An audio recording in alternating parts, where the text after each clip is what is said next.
Peace be with you.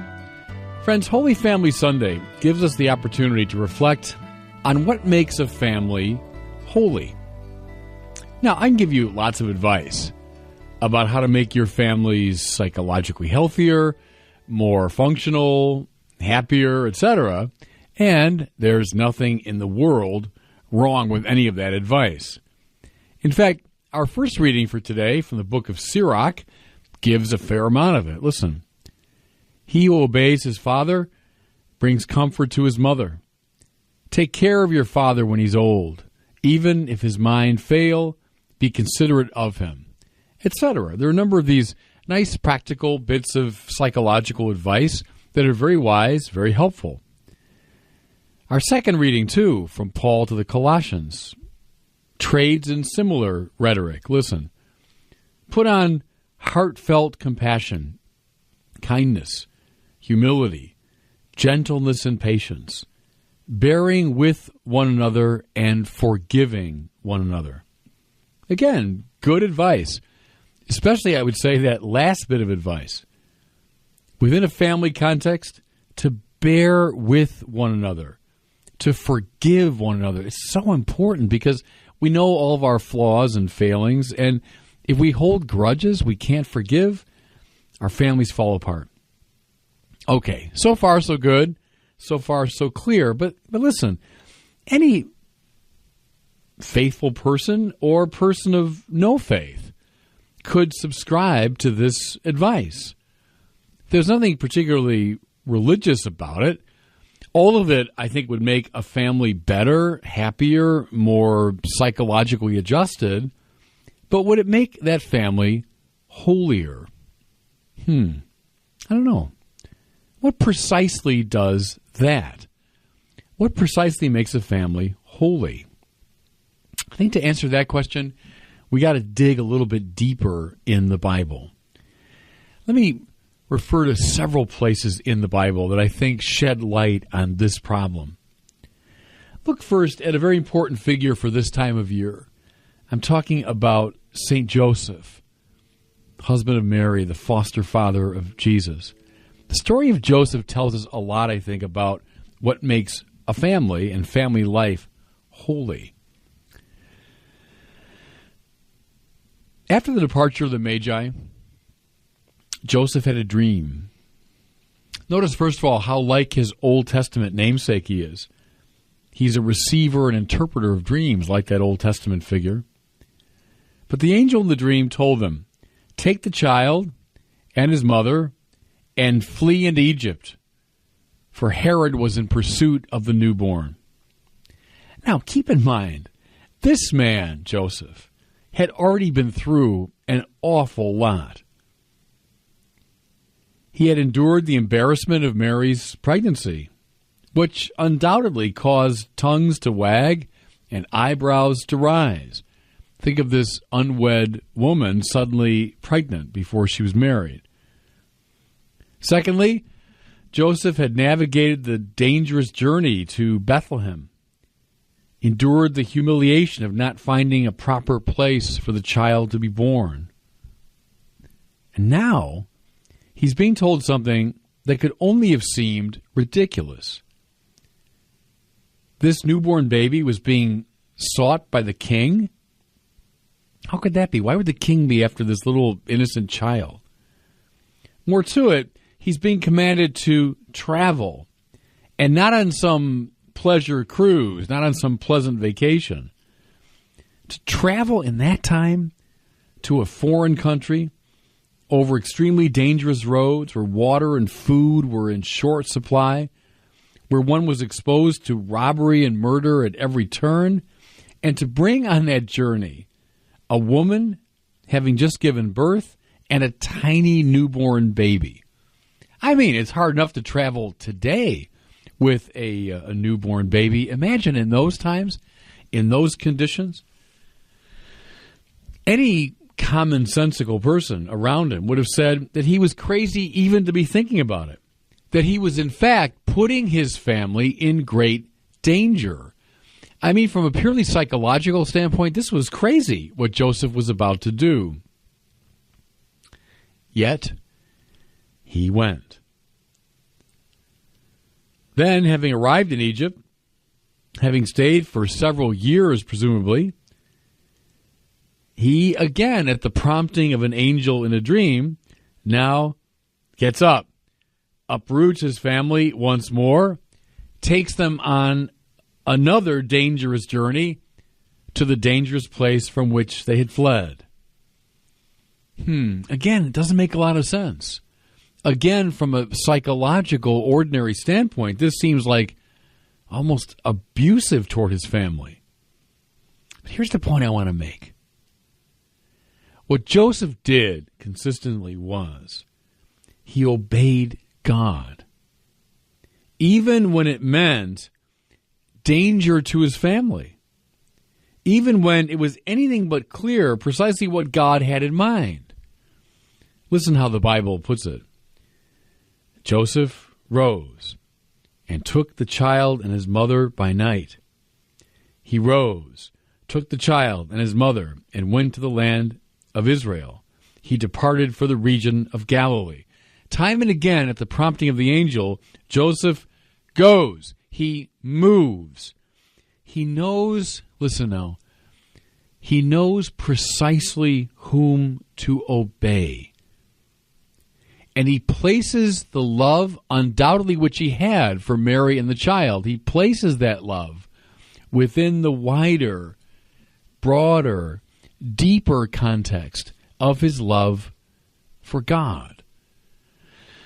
Joseph subordinated his compassion for his family to the will and purpose of God. He didn't stop loving Mary and the child, but he situated his love for them within the framework of his love for God. And that, my friends, is what made him holy and what made his family life holy. The love of God came first. Now, with that Joseph story in mind, think of some other Old Testament antecedents. I mentioned his namesake, Joseph, already. Think of Abraham's willingness to sacrifice his son, whom he loved with all his heart, the son of the promise. God had promised that he would raise up to Abraham generations of descendants. And the vehicle for the fulfillment of that promise was this Isaac, this impossible child of his old age. But then, confoundingly, God asked for Isaac in sacrifice. God commanded.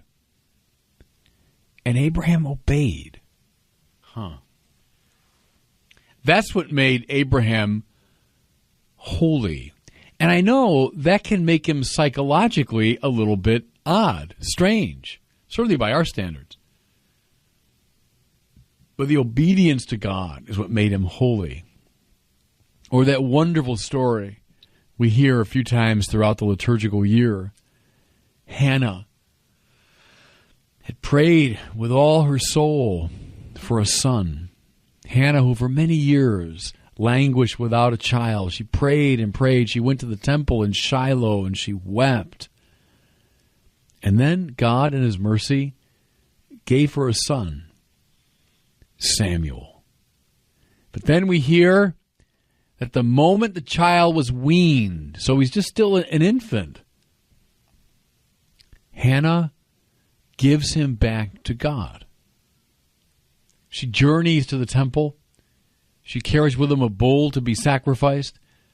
And then she gives the child to Eli the priest, who raises him. Did she love him? Of course. Was she psychologically attached to him? Obviously.